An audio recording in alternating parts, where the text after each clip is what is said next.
We usually associate performance with expression, art, creativity, but its origins actually tell us something completely different. One of the first definitions of perform was carry into effect, fulfill, discharge, carry out what is demanded or required. This seems much less about creativity and more about following orders. Like, we could say, being a soldier at war, which is, among other things, about following very grotesque and violent orders. Now, war is obviously a very loaded and specific context, but I think we can learn a lot about performance and war and translate it into performance in everyday life. And this topic is inspired by my reading of David Diop's novel, At Night All Blood is Black. You don't need to have read it to follow the video at all, but I will be referencing it throughout. And if you want to get some more context, I will leave a synopsis in the description of the video. If we think about it, there's no other way to survive war with its extreme, violent, and dehumanizing setting other than through performance. This is also shown in the book through using savagery to one's advantage. Since Alfa, the main character of the book, is black, he is already dehumanized. But his comrades expect him to use his savagery to his advantage, to perform savagery and a sort of madness, as it will make the enemy fear him. But after Alfa loses his friend in the war and begins to bring severed hands of the enemies he kills to the trenches, the other soldiers become convinced that Alfa is not performing madness or savagery anymore, that he has really become these things. They think he has gone completely mad. Eventually, the soldiers believe they will be killed by him and his evil eye rather than the war itself, because at least that can be explained, whereas the war is random, and randomness is too absurd. So again, this portrays war as performance. The soldiers need a script, an explanation, a cause and effect. Otherwise, the entire thing would be too arbitrary.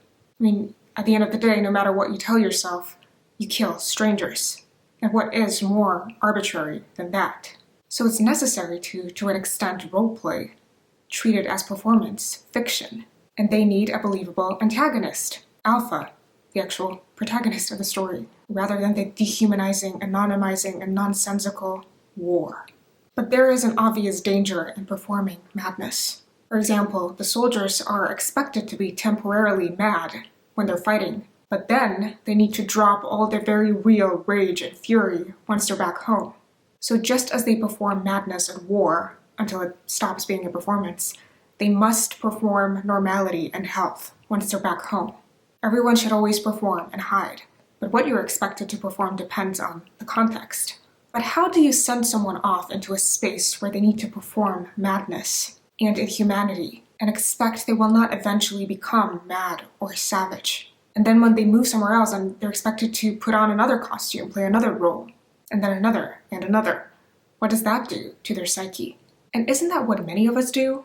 In less extreme contexts, of course. We do it out of self-preservation or our need for belonging, and we're convinced that it will actually keep us sane, because the alternative can be very alienating.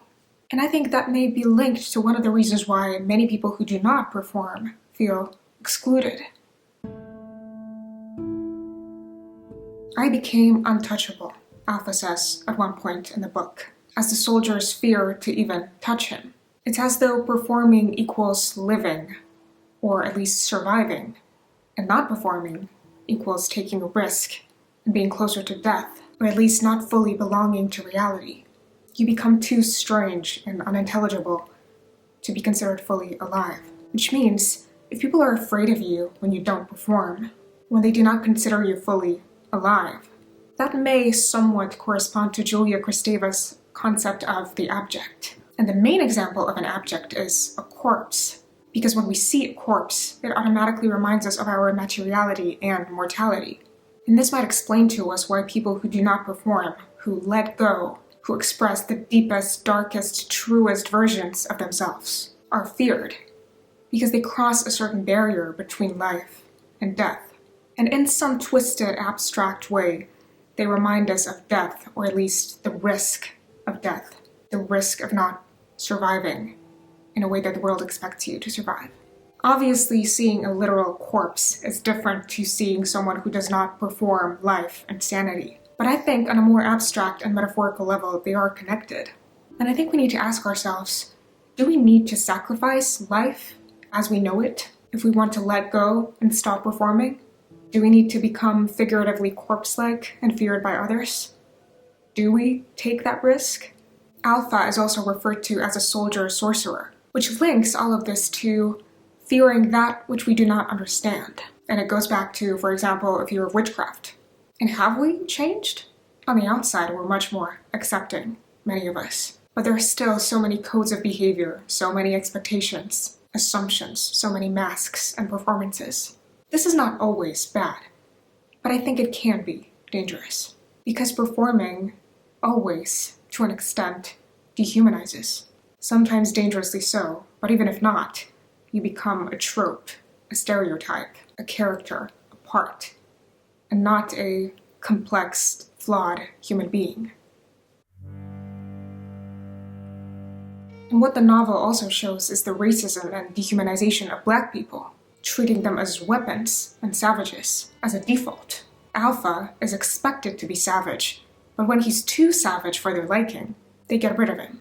And similarly, if we use our tropes and stereotypes to our advantage, when we go too far, people are not so happy with our performance anymore.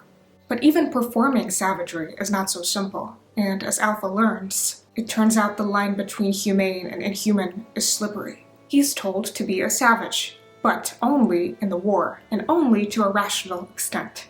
He is told not to kill, but then, when his friend is dying in pain, and he does not kill him, he watches him in agony. The more humane thing to would have done then would have been to kill him, but he had a duty not to kill his friend. So what does being human mean? Inhumane. How is it linked to being savage, inhuman, performative, stereotypical, mad?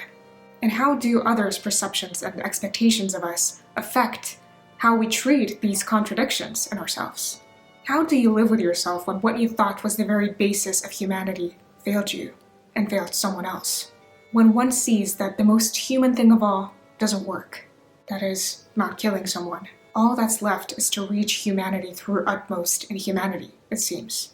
And this can lead to trauma and repression and losing touch with yourself. Because if you're too entangled and lost in the intricacies of performance, any kind of performance, this can drive you mad in some way.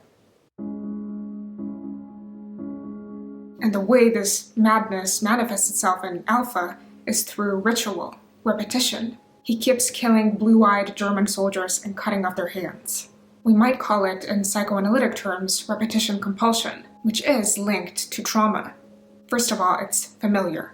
Traumatic events can make a person fear the world. So sometimes it's easier to go back to the traumatic space because at least it's familiar. And second of all, one might also want to resolve the trauma to get it right this time, which is what Alpha is doing. On the one hand, he wants to avenge his friend by killing the soldiers who might have killed him. But he also wants to mimic what he should have done in the first place with his friend. To kill his enemies when they ask him to kill him, instead of leaving them die in agony like he did his friend. And in everyday life, when we perform for too long, it might become very familiar and despicable at the same time. So we fear to go outside the performance because it's so familiar and almost like second skin. But at the same time, we keep repeating the performance because we finally want to get it right. In a way, we want to extinguish the performance through variations of the performance, destroying it through making it more real, more us. But that can just put us in a loop. And of course, there is a slippery line between what's real and what's performative. And I think the repetition compulsion is also a way of avoiding that, of not facing the extent to which we are or are not performing. But of course, we cannot ignore the fact that we can never fully escape performance. We can be more conscious of it, but it's always there and we always live through filters. And I think that's what Diop's book also emphasizes through his usage of doubles and translation. When Alpha turns from being perceived as a war hero to a devourer of souls, he says, each thing carries its opposite within. Each thing is double. And we are all double. When we bring our performative selves to life, they stay with us. We're always contradictory and multiple, and we cannot escape that. And then there's the continuous theme of translation in the book. There's the literal translation of words, since Alpha does not speak French. There's also translating one's actions into what kind of person they are. For example, what Alpha's killings represent. Is he a hero or is he mad? But there's also a long passage on translation as cheating, as lying about certain details to convey the whole truth. And translation does reveal the doubleness of everything. If you translate something, you cannot do it exactly. You have to change certain things to make the whole make sense. And that's what also happens when we translate ourselves into a more palatable versions of ourselves, or into who others expect or want us to be. We get rid of certain quirks, intricacies, crucial details, so that the whole makes more sense to the outside world. As if we need to make sense. Why would we need to make sense? I don't think we need to make sense. But I think instead of translating, we should embrace the doubling. The balance between performing and living is delicate. But maybe we can make it work. If we cannot fully let go, it might just be one of the hardest things. Then we might at least try to always remember the doubling, the filtering, the translating, and try to navigate ourselves within these doubles and frameworks. Whatever we do, we become defined. And when we're defined, when we're labeled, the burden of it often becomes larger than us. The link between the performed and the lived becomes blurry. And what is the easiest thing for us to do then? To go mad. So to go back to the beginning, if performance is about following orders, we need to ask ourselves, whose orders are we following and why? And for how long? And how much have we internalized, that term again, these orders, rules, these fears of leaving the space of the performance? To what extent has this performance infiltrated our real life? And can we ever take our lives back? I guess it's for you to answer, and you're always free to do so in the comments. This video is the beginning of a series where I read the books from the International Booker Prize shortlist, and I use these books as a sort of backdrop to cover the topics I usually discuss on this channel. So I will talk about the other books in the future videos, hopefully all of them before the winner is announced. I think books written and acknowledged now tell us a lot about our world, our lives, ourselves, and the things we might need to be conscious of or pay attention to, however we look at them. So I wanted to try out this little experiment to see if it will work, if I can take out something of each of these books and share it here. And I think if you're interested in psychology, philosophy, understanding the self, books, especially fiction, can prove truly valuable.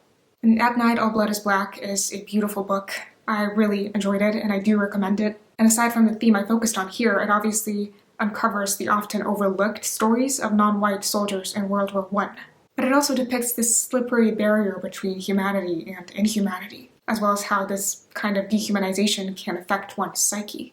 So that's it for today. Hopefully this series will work, and as always, thank you for your time.